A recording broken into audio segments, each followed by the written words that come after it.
So balikan natin guys ang unang video natin na tungkol sa pag-anak kay Jesucristo.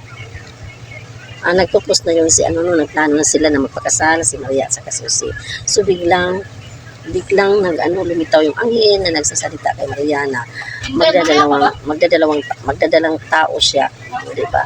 So sino kung kana ganing ana ba na nag-schedule na ninyo na wag ka na magpakasal, tapos bigla lang na naimingon sa na buntis ka, hindi ka naman na kuan ba ka kana din mabita nagingan na og virgin. Maria, si Maria kung virgin, di ba virgin siya kay kana ganing buutan man na siya na babae, buutan siya na pagkadalaga. Kana ganing kunya bigla lang na naimingon sa iya, bigla lang na naimingon na buntis ka, magdadalang tao ka, lalaki ang ipanganak nimo, unya imong ka, di ba? Kung magmasya ka sa mga yung nabalitaan mo. So maupto na kay kung ano man sila ni Jose, yung gi-share ang iyang na nahitabo sa iya, yung gi-share kang Jose. Sa pag-share niya, kasi Jose ko napaisip sa isipan na ngano ka ha na ingon ani man ni ang nahitabo na nagtarong man ng tato ganun tinudaanan mo kung sa iya na inaana man siya.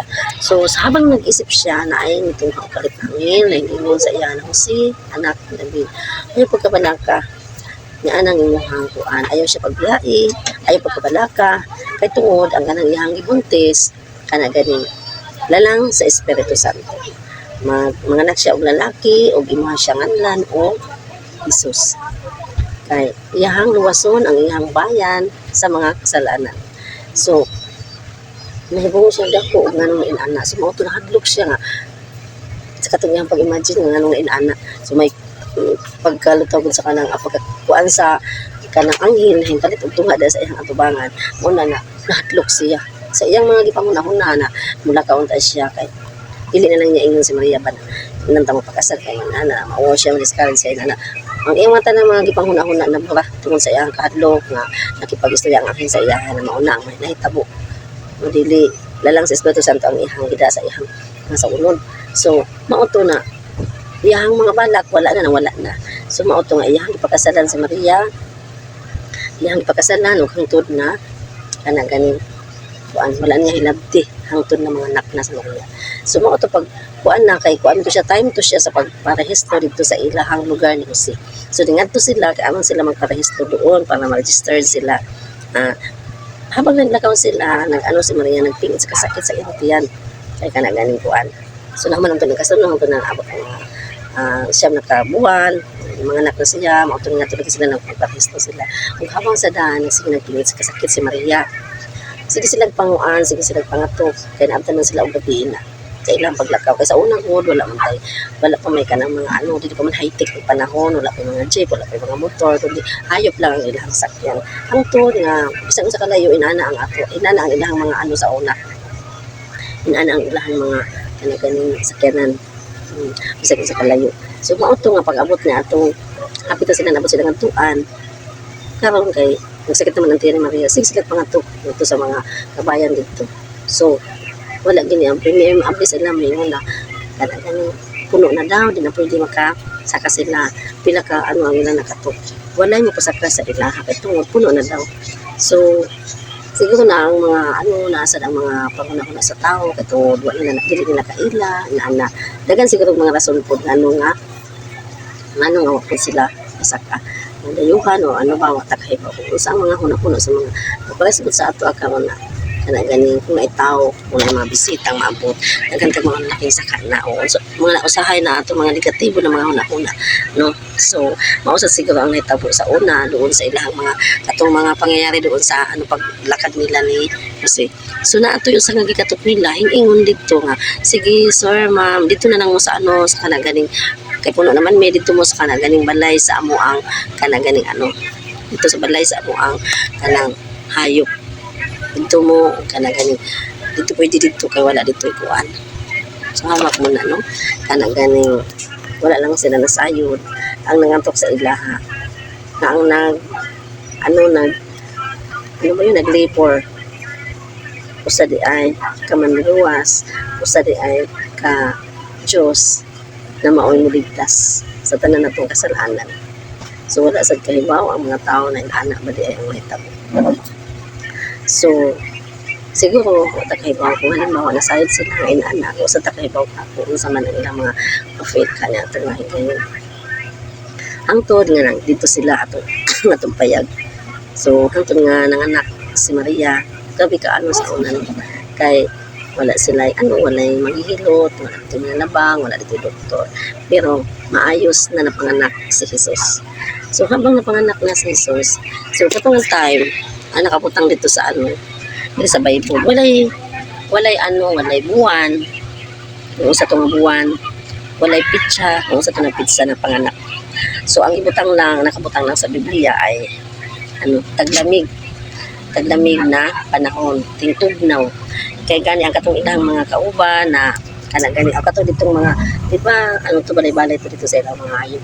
Ang katong mga nang mga nagbantay atong mga hayop, sila, parang nagpaano sila sa kanang sa Bisaya, nagdaob sila dito ba makuan sila lawas ang kainit tungod sa kalamig sa panahon, tungod tingtugnaw to na panahon. So maulang nakabutang sa Bible, tingtugnaw, taglamig na panahon. So mao tong nagdabog po sila dito sa kuan kay aron mainitan ang ilang lawas kay kaping tugnawa. So wala nakabutang nga pero bakit na nagiging December 25 ang ato ang ganing Pasko.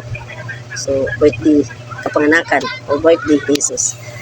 So ganing basta kay nakabutang ko tingtugnaw. So pagdating ng December good tingtugnaw. So tingtugnaw pagdating ng December. So mauna nagisabay na lang ang butangan na lang og pitsa sa mga tao, sa mga una-unang mga tao doon sa doon sa panahon na yun. Butangan og pitsa ang ubuan, ang kapanganakan ni Jesus. Kaya tungod sa December, tingtugnaw. Kaya so wala na may mawala kung butangan na naog ka ng pitsa, ubuan. Kaya tungod ang December talaga is taglamig na panahon. Pero sa una doon, grabe yung bugnawa ng December. Sa una, diba? Grabe kayong bugnaw kayo. Taglamig talaga itong December. Pero ngayon, kasi sa sa probinsya, ganun.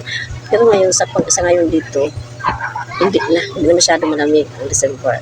Maabot doon na sa January, maabot ang grabe ng lamig. Wala bitag na baliktad. Nagdagdag. Walang abot na sa January ay dagdag. Pero okay na yan basta.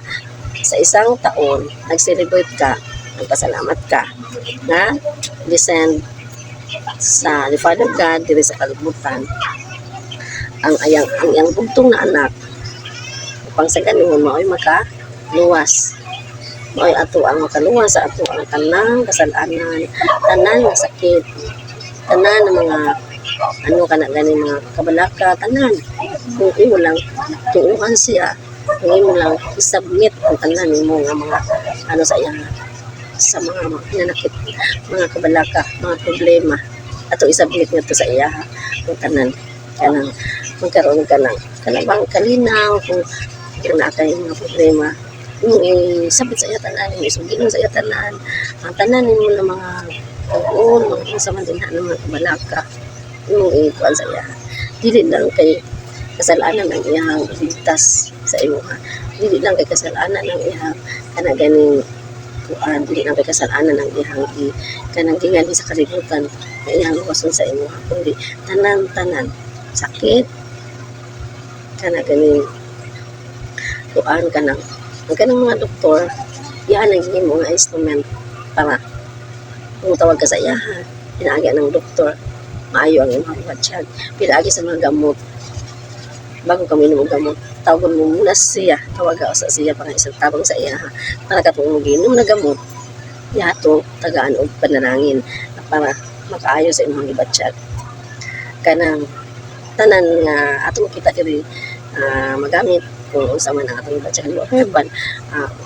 Bago ko na maitik, kailangan imo sa isa sa Ginoo na mao na pananangina ng imong gitik nga herbal para sa pamamagitan ng herbal maayo sa imong budget. So lahat ato makita kung imo sang isubmit nito sa iya, imuhang hatagan o siya mismo ang imuhang kawagon sa siya mismo ang unahon kay para ang tanan kana gani makuan imuhang sana imuhang maramdaman nga kanang maayo ka, maayos makuan ang problema masulbad kay tungod giuna nimo sa siya og tawag antes ang imong kana halimbawa giinom na gamot imong ikuan imo siyang giuna og pansin ba imo sa siyang gisabmitanan sa iya mauna ang iyang gingari sa kalibutan ang pagluwas sa tanan dili lang sa ato ang kana gani kasalanan kundi tanan nga problema tanan nga sakit mauna na daw kaayo ang atong pasalamat so bisan pa man sa kabuan o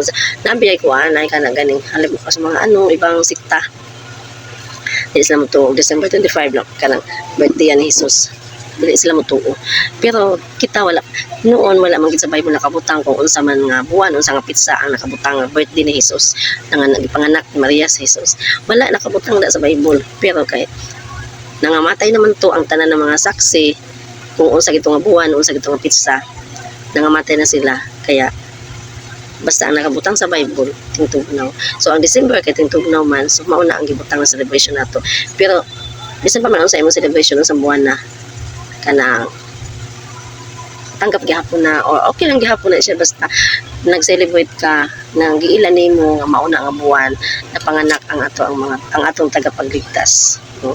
So magpasalamat ta sa iya ni ana sa ato ang Father God nag-send sa ato ang tagapagligtas sa tanan gyud so mauna guys nga kana gani ato ang maunang na ang ato ang puhunan bilang tao nga si Jesus ang atong puhunan sa ato ang kinabuhi siya gyud ang tanan atong gikuhaan og gihugutan og kasug gihugutan sa tanan nato nga mga problema kay siya man ang gisend diri para muligtas niya anang tanan so wala na lain tang haan pa o pangayuan pa o tabang kundi siya ra gyud niya the only Jesus no kay walay laing hingari sa kalibutan para kuan kanang namatay unya nabuhi walay lain kundi si Jesus lang so kanang mga santos dili man sa pag-ano kay ako sa una usagi ko ka magtutuusan ang mga santos kana ganing wala may problema na imo silang imuong model imo silang imuhang tan-awon nga kaya sila nahimo silang santos tungod sa ilang pagkabuutan pagkabayani sa ilang binuhatan nabuhi pa sila ingon ana nindot kay ng mga binuhatan gabi ang ilang pag-serve gabi ang ilang pagtuo so maong nahimo silang inana santos or bayani so walay dautan nga imo silang tan-awon imo silang gayahon imo silang himuong model walay dautan ni anak kundi ang dautan lang nga imo silang simbahon kasi dili sila ang simbahon kay tungod dili man sila Ginoo usa lang sila ka modelo kay imo silang sunod nga model nimo sila ba na inana kong buhaton kay mao to ang ilang binuhatan grabe kay mao nang nahimo silang santos so dili sila namatay sila nga wala na sila nabuhi tungod kay wala sila kapangyarihan dili sila makapangyarihan so kung namatay na sila wala sila nabuhi kay wala sila dili sila makapangyarihan so dili na sila pwedeng imong tawgon pangayuag tabang kay tungod wala sila gahom wala sila dili sila makapangyarihan makabati man silang tanan nahimo nang espiritu na wala na sila katawan so espiritu na makabati nakita ta nila diri sigun dito sa katubitang si Lazaro katong usa ka mayaman di ba nakita nila ta dire nakita ta nila dire ingon ganito si kanang usa ka mayaman nga kanang ipangarion sila sa kanyang siya ka Abraham na pangarion sila sa kalibutan kay aron maingnan ang iyang pamilya nga dili himuon ang iyang hihimo kay para dili ikamatay nila para dili mangadto sa iyang nahimutangan so ang ibig sabihin dili ay lalim gyud dito ang iyang tangan so kung naapay gahom si kana ganing so hingarin ta siya di ba kung naa siya gahom hingarin ta siya mga tabang sa diri moingon siya na uy ayo bintaw mo pag kuan mo sa kong gihimo ha kay kanang digit maayo na akong gihimo kay kanang igabot ninyo kamatay ninyo ngadto mo may mutang sa akong himutang ng grabing kalisod dito grabing kainit kay ingon bagay niya ituslob na lang na ang kanang galing kuan din ha nuogo sa man ituslob na iana diri nga risko ang himutangan ang mabutang kasi ang baba so ang ibig sabihin init kay dito ang iyang himutangan so bata kay ba kung usan nila tanila nakita diri na wala ta kahibaw kung usagid nga ka klaro ba kung sa CCTV pa wala ta kahibaw kung usagid nilang giklaro ang mga tao diri lang nakita sa ubos so mawala na siya guys na ang importante sa usa ka tuig na atay gi-celebrate na kanang kapanganakan ni Hesus atong magpasalamat ta nga gipanganak siya para maluwas ang tanan nato nga mga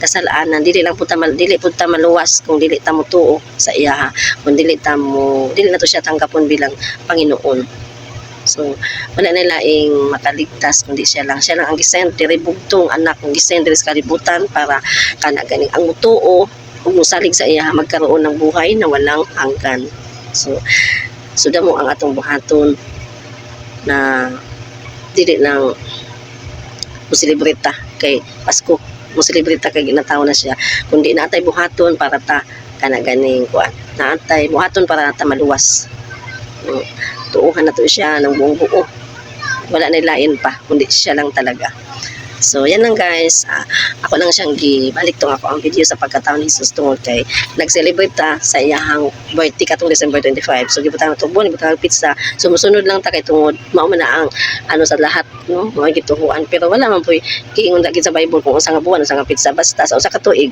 kay tiglamig na atay i-celebrate nga birthday niya tungod kay celebrate ta mapasalamat ta nga kitagaan ta og manluluwas sa ato ang Diyos Ama.